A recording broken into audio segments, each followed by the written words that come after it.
এই প্রচণ্ড গরমে কলিজা ঠান্ডা করার মতো যদি হয় 3 ধরনের জুস, তাও আবার 3 ধরনের মৌসুমের ফল দিয়ে 3 ধরনের জুস, ড্রিঙ্কস বা শরবত, যে যেটাই বলেন না কেন, খেতে কিন্তু অসাধারণ হয়। আপনারা বাসায় বানিয়ে না খেলে বুঝতেই পারবেন না কতটা মজার। অবশ্যই বাসায় বানিয়ে খাবেন, আশা করি আপনাদের অনেক ভালো লাগবে। প্রথমত আমি তরমুজের ড্রিঙ্কস বানানো দিয়েই শুরু করতেছি। তার জন্য লাগবে একটি তরমুজ। আমি লাল টুকটুকি একটি তরমুজ নিয়েছি, তার থেকে কিছুটা তরমুজ আমি ছোট ছোট টুকরো করে কেটে নিচ্ছি। তরমুজগুলো কাটা হয়ে গেছে, এখন আমি এক পাশে রেখে চলে যাচ্ছি ড্রিঙ্কস বানানোর জন্য। তার জন্য নিয়ে নিয়েছি একটি গ্লাস। গ্লাসের ভিতরে দিয়ে দিচ্ছি 3 সাইজ লেবু আর দিয়ে দিচ্ছি 1 টেবিল চামচ চিনি। চিনিটা অবশ্যই আপনারা আপনাদের স্বাদ অনুযায়ী দিয়ে নেবেন। আর দিয়ে দিচ্ছি ওই যে কেটে রেখেছিলাম ছোট ছোট টুকরো করে তরমুজ, তার থেকে কিছুটা তরমুজ আমি গ্লাসে দিয়ে দিচ্ছি। মনে হচ্ছে অনেকগুলো তরমুজ আমি গ্লাসে দিয়েছি, তাই না? এখন দেখবেন ম্যাজিক। এরকম খুন্তি বা হাতাটা ভালোভাবে ধুয়ে পরিষ্কার করে পিছন সাইড দিয়ে এভাবে গেটে নিতে হবে। আর সাবধানে ঘাটবেন, আবার ঘাটতে গিয়ে গ্লাস ভেঙে ফেলেন না। ভালোভাবে গাড়তে হবে যাতে করে নিচ থেকে লেবুটা সহ ঘাটা হয়ে যায়। দিয়ে দিচ্ছি পুদিনা পাতা, দিচ্ছি বিট লবণ আর দিচ্ছি রেগুলার লবণ,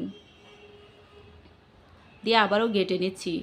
আর পুদিনা পাতাটা কিন্তু অবশ্যই দেওয়ার চেষ্টা করবেন। এই পুদিনা পাতা দেওয়াতে কিন্তু ড্রিঙ্কসের টেস্টটা খুবই ভালো আসে আর সুন্দর একটা ফ্লেভার আসে।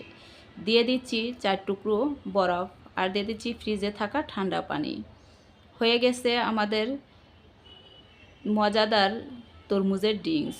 এখন আমি একটু পুদিনা পাতা লেবু দিয়ে গ্লাসটা সাজিয়ে নিচ্ছি। এই ড্রিঙ্কসটা দেখতে যতটা সুন্দর হয়েছে, খেতে কিন্তু অসাধারণ মজার হয়েছে। অবশ্যই বাসায় একবার হলেও বানিয়ে খাবেন আর কমেন্টে জানাবেন কীরকম হয়েছে। আপনাদের কমেন্টের আশাই রইলাম। এখন চলে যাচ্ছি ভাঙ্গির জুস বানানোর জন্য। ভাঙ্গির জুস বানানোর জন্য লাগবে একটি ভাঙ্গি। আমি এরকম গোল সাইজের একটি ভাঙ্গি নিয়েছি। আপনাদের হাতের কাছে যেরকম ভাঙ্গি থাকুক না কেন সেটা দিয়ে বানিয়ে নিতে পারবেন। এখন আমি কিছুটা ভাঙ্গি সিলে ছোট ছোট টুকরো করে কেটে নিয়েছি। দিয়ে দিচ্ছি 4 টেবিল চামচ চিনি, দিচ্ছি হাফ টেবিল চামচ বিট লবণ, হাফ টেবিল চামচ রেগুলার লবণ, আর দিয়ে দিচ্ছি 2 সাইজ লেবু। এভাবে চিপে রসটা নিয়ে নিয়েছি, তাতে করে টেস্টটাও কিন্তু খুবই ভালো আসে। এই ভাঙ্গির জুসটা এতটা মজার হয় যে একবার বানিয়ে খাবে তে এই ভাঙ্গির জুসের প্রেমে পড়ে যাবে। আর যে কখনো কোনো দিনও ভাঙ্গি খায়নি, মানে ভাঙ্গি পছন্দ করে না, ভাঙ্গিকে অনেক অবহেলা করে, যদি এই জুসটা খায় আমার বিশ্বাস সে আর কখনো কোনো দিনও ভাঙ্গিকে অবহেলা করবে না। বাজারে ভাঙ্গি দেখার সাথে সাথেই কিন্তু ভাঙ্গি কিনে নিয়ে আসবে, এতটা মজার এই জুসটা। এখন আমি ফ্রিজে থাকা ঠান্ডা পানি দিয়ে দিয়েছি 2 কাপ, দিয়ে এখন আমি ব্লেন্ডারে জুস করে নিচ্ছি। জুসটা কিন্তু একেবারে মিহি করে ভালোভাবে করে নিতে হবে। আমি সেভাবেই কিন্তু জুসটা করে নিয়েছি। এখন একটা পিরিজে নিয়ে নিয়েছি 1 টেবিল চামচ বিট লবণ আর 1 টেবিল চামচ লাল মরিচের গুঁড়া। এখন একটা চামচের সাহায্যে লবণ আর মরিচের গুঁড়াটা ভালোভাবে মিশিয়ে নিচ্ছি। আর নিয়ে নিচ্ছি একটি গ্লাস। নিচে যে লেবুটা চিপে নিয়েছিলাম সেই লেবুটা গ্লাসের মুখে এভাবে ডলে নিচ্ছি। এখন আমি মরিচের গুঁড়াটাও গ্লাসের মুখে লাগিয়ে নিচ্ছি, তাতে করে দেখতে অনেকটাই সুন্দর লাগবে। আর খাওয়ার সময় কিন্তু একটু টক টক ঝাল ঝাল লাগবে, খেতে খুবই ভালো লাগবে এই জুসটা। দিয়ে দিয়েছি কয়েক টুকরো বরফের কুচি আর দিয়ে দিচ্ছি জুস। জুসটা ঢেলে নিয়েছি গ্লাসে আর একটু পুদিনা পাতা দিয়েও সাজিয়ে নিয়েছি। খুব সহজ বানাতে, কিন্তু খেতে অসাধারণ মজার হয় আর দেখতেও কিন্তু দারুণ হয়েছে। প্লিজ একবার হলেও বাসায় বানিয়ে খাবেন। এখন চলে যাচ্ছি কাঁচা আমের জুস বানানোর জন্য। কাঁচা আমের জুস বানানোর জন্য লাগবে আমার কিছুটা আম। দেখেন আমি কীরকম টাটকা আম নিয়েছি, তার থেকে 3টা আম ভালোভাবে ধুয়ে পরিষ্কার করে আমি আগুনে পুড়ে নিচ্ছি। এভাবে যদি আমগুলা আগুনে পুড়ে নেওয়া হয় তাহলে কিন্তু জুসের থেকে সুন্দর একটা পোড়া পোড়া ফ্লেভার আসে আর খেতেও খুব ভালো লাগে। একবার হলেও আপনারা আমার মতো এরকমভাবে আমগুলো পুড়ে জুসটা বানিয়ে খেয়ে দেখবেন কীরকম হয়।